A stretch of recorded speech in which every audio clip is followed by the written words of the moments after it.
नमस्कार, मैं हूँ Suman Bansal, tarot card reader, angel card reader. 2 तारीख दिन बुधवार 2020 श्राद्ध शुरू होने जा रहा है और पहला श्राद्ध पूर्णिमा तिथि का है। जिनके पूर्वज पूर्णिमा तिथि में गए हैं तो उनके लिए पूर्णिमा को पहला दिन होगा और उसके बाद क्रम से आप सब जानते हैं कि अमावस्या तक श्राद्ध चलते रहेंगे। कभी कभी बहुत जिज्ञासा होती है कि आखिर पितर कौन होते हैं, कैसे होते हैं और क्या होता है ये सब सिस्टम। थोड़ी सी आज यहाँ इस वीडियो में हम ये चर्चा कर लेते हैं। पितृ कौन होते हैं? हमारे पूर्वज ही पितृ होते हैं, जिन्हें हमने कभी देखा ही नहीं होता।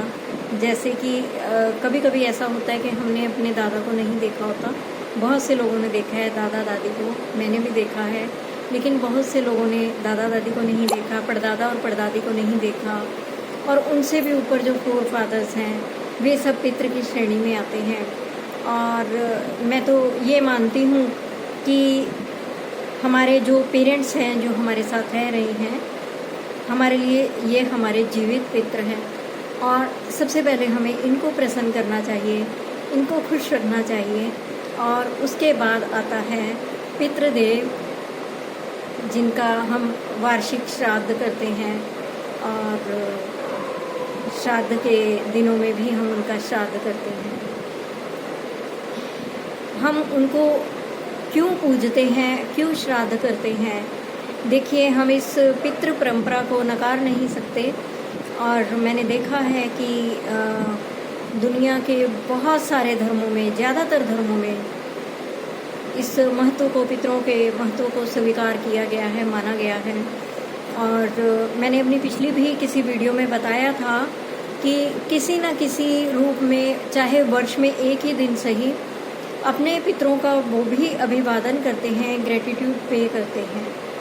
और भले ही वे इसका नाम श्राद्ध नहीं देते, लेकिन एक दिन ऐसा आता है जब अपने पूर्वजों के निमित्त पे जाते हैं। जैसे हमारे यहाँ गंगा नदी है तो टेम्स नदी में वो लोग वहाँ पर अपने फोर फादर्स को कुछ ग्रेटिट्यूड पे करने के लिए जाते हैं और खाने पीने का सामान इत्यादि वहाँ पर वे ऑफ़र करते हैं। और इस तरीके से बहुत सारी धर्मों में अपनी अपनी परंपरा के अनुसार वो लोग खाने पीने को देते हैं। कुछ लोग इसे एंसेस्टर्स, अपने एंसेस्टर्स को वो लोग वाइन और केक, चॉकलेट, टॉफ़ी भी ऑफ़र करते हैं और सभी बिलीव करते हैं कि ये उनके पूर्वजों को मिलता है। तो हमें यहाँ से समझना चाहिए कि श्राद्ध का कितना महत्व है। कुछ लोग गुस्से में श्राद्ध नहीं करते कि क्योंकि उनका जीवन भर तकरार रहता है माता पिता के साथ और बाद में वे श्राद्ध नहीं करते हैं, मानो वे एक बहुत बड़ा एहसान कर रहे हैं या बदला चुका रहे हैं कि उन्होंने किया ही क्या था, वो हमें देकर ही क्या गए थे। ऐसा नहीं है। उन्होंने आपको इतने सुंदर शरीर का आपको उन्होंने दिया और आप उस शरीर से इस जीवन को, जीवन के सुखों को भोग रहे हैं। तो ग्रेटिट्यूड तो देखिए बनता ही है। उन्होंने और कुछ नहीं किया तो आपको पाला तो ज़रूर है। आप कितनी असहाय अवस्था में पैदा हुए थे। आप सोचिए कि जब आप पैदा हुए थे क्या आप अपने लायक थे? नहीं। आपको किन हाथों ने पाला? उन्हीं हाथों ने पाला जिनसे आपका तमाम उम्र बाद में फिरोज रहा। तो ऐसा नहीं करना चाहिए, क्योंकि ये नहीं है कि कुछ लोग बोलते हैं कि ये पंडित लोगों की मनगढ़ंत कल्पना है और ये उनके खाने कमाने के धंधे हैं इत्यादि इत्यादि बोलकर और अवहेलना करते हैं। लेकिन देखिए, जब विश्व में इस चीज़ को माना गया है और वहाँ पर भी पितृदोष जैसी चीज़ को माना गया है, वहाँ पर भी कुंडलियाँ वो लोग जब बनाते हैं, देखिए पूरे विश्व में ज्योतिष का प्रचार प्रसार है। ऐसा नहीं है कि केवल भारत में ही है, बहुत सारे देशों में ज्योतिष को जाना और माना जाता है। और मैं आपको यहाँ पर एक बात बता दूँ कि हम लोग तो मानते हैं कि 9 ग्रह होते हैं, लेकिन मैंने ऐसा देखा है कि जो विदेशों में ज्योतिष के जानकार हैं वे 12 घरों में 12 ही ग्रह मानते हैं। और एंसेस्टर्स ही कर्सिंग को भी वो लोग मानते हैं कि आपके ऊपर आपके पूर्वजों का ऋण है, यानी आप ग्रेटिट्यूड पे नहीं करते हैं।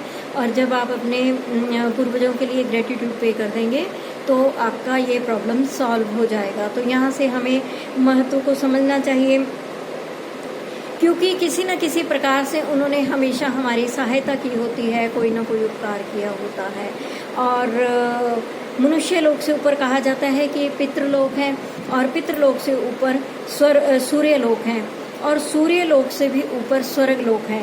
तो क्या होते हैं पितृ? आत्मा जब शरीर का कहते हैं कि त्याग करती है, तो सबसे पहले वह जब ऊपर उठती है तो पितृलोक में जाती है, और पितृलोक में जब वह शरीर का त्याग करके जाती है तो हमारे पूर्वज भी, अगर वह आत्मा, ऐसा कहा जाता है कि अगर अच्छी होती है तो हमारे पूर्वज भी उनसे मिलकर बहुत खुश होते हैं, प्रणाम करते हैं और अपने आप को धन्य मानते हैं कि इस अमुक आत्मा ने हमारे कुल में जन्म लिया। देखिए, अगर आप अच्छे कर्म करेंगे तो पितृलोक में भी आपको मान सम्मान मिलेगा। इस लोक में तो मिलेगा ही, लेकिन आपको उस लोक में भी सम्मान मिलेगा। इसलिए सदा अच्छे कर्म करते रहना चाहिए। आपको जब पितृलोक भी प्रणाम करते हैं तो आपको आगे का रास्ता मिलता है। पितृलोक से आगे आपको सूर्य लोक का रास्ता मिलता है, लेकिन ये तब मिलता है जब आपके पुण्य बहुत अधिक हैं। अदरवाइज आप पितृलोक में ही रह जाएंगे और पुनः आपको कुछ समय के बाद उचित समय आने पर दूसरा जन्म मिलेगा। वहाँ से आगे यदि और पुण्य है तो आत्मा सूर्य लोक को क्रॉस करती है और उसके बाद स्वर्ग लोक में जाती है।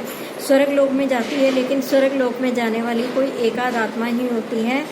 ऐसा संभव नहीं है कि हर कोई स्वर्ग लोक में जाए और ईश्वर में विलीन हो जाए। लेकिन जो आत्मा परमात्मा स्वर्ग लोक में जाती है, वह परमात्मा में कहा जाता है कि समाहित हो जाती है, उसे पुनः जन्म नहीं लेना पड़ता। लेकिन क्या है, मनुष्य लोक और पितृलोक में ज़्यादातर आत्माएं पुनः अपनी इच्छावश, अपने मोहवश अपने ही कुल में दोबारा से जन्म लेती हैं।